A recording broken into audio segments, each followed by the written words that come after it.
just very close to the market open. Keep in mind, the news flow is not that heavy today, but let's wait and watch what the tariff tantrums do to specific pockets. Some of it might be discounted already, but some of it might not be as well. So that is the important thing. And we'll, of course, get you what some of the big voices in the street are saying as well. Mr. Bagga is with us a bit later. Manish Dangi joins in as well. So lots to understand. But here's how the markets are starting off. Below 21,000 or just around below 22,000, excuse me, or around that 22,000 mark for whatever it's worth, looking to defend it. Mid caps 1% lower, small caps I would reckon 1% lower. IT should come up on your screen. Just see what that is doing. 1.38%. This index is not finding favor. Let's get the heat map up on the screen and show you what's moving and what's not. Well, except for a couple of large banks, the top three banks, very interesting, and then a TCS thrown in and an ITC thrown in. So some heavyweights out there helping the index stay afloat. This is classic stuff, but look at the losses here. So ONGC, no one would be disappointed really, because this is on account of crude falling. But HCL Tech, Wipro, Infosys, all of them being hit. Nestle, Adani Ports, it shows that even the stable names are coming under pressure. BPCL, interestingly, oil price downtick should be positive for OMCs, but nothing doing. All in all, Alex, you might have better luck at spotting names, but the Nifty quickly gave way. So not quite holding on to 22,000, but as Kunal said, 22,000 was not as important a level as 21,800 would be. Yeah, no doubt. And that, I guess to a certain extent, we were building into this based on what we saw across the globe. And Neeraj pointed out to you, the news flow is not very heavy. And so not too many stocks to talk about on the individual level. But let's talk about the sectors, right? You saw IT under pressure yesterday. It was showing as a pocket of strength. What does the sectoral map tell you? And well, it's a sea of red at this juncture, right? So let's talk about what's moving. Oil and gas.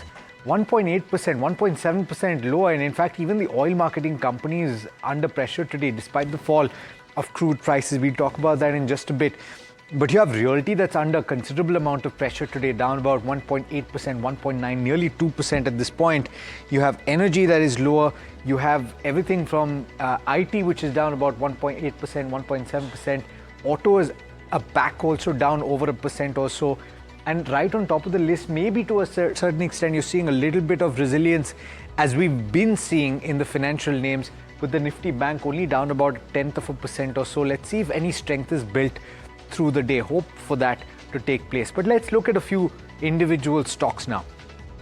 And Time Technoplast was on my list because it's adding a new product in the polyethylene pipes space. Let's see if there's a positive reaction to this. No, not even here, where you're seeing an outlook of 30% growth here. Even here, the stock is down about 0.7%. Let's pull up something like an IEX, where the volumes have increased by 9% in February. That is not being looked at positively either, down 2% in trade right now. IOC, BPCL, HPCL, we were talking about this. Let's see the extent of the declines, and boy, that is sharp as well, all down over 2%. So nothing is really being looked at in a positive light in trade today. Canfin Homes, Morgan Stanley, on the back of several factors, sees a 52% upside on any other day where the bulls might have had a little bit of steam. You would have seen the stock react on the upside, but today it's down about 0.2%. Godrej Properties, the promoter, is buying 1.3 lakh shares. Stock is down 2.4% or so. Azad Engineering, the company has raised 700 crore rupees in a QIP, down 1.6%.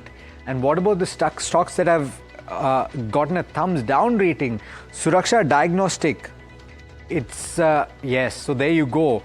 Stocks where there's just a whiff of a negative sentiment getting beaten down very, very heavily, down about 6%, because you have a significant portion that is exiting the lock-in period, and so selling pressure is evident here.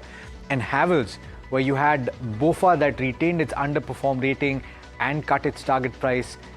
In fact, you have a downtick of as much as 2.3% in trade. So Neeraj, I guess the thesis is that where there is even a whiff of negative news, there is a beating down that is taking place, and even positive news is being discounted.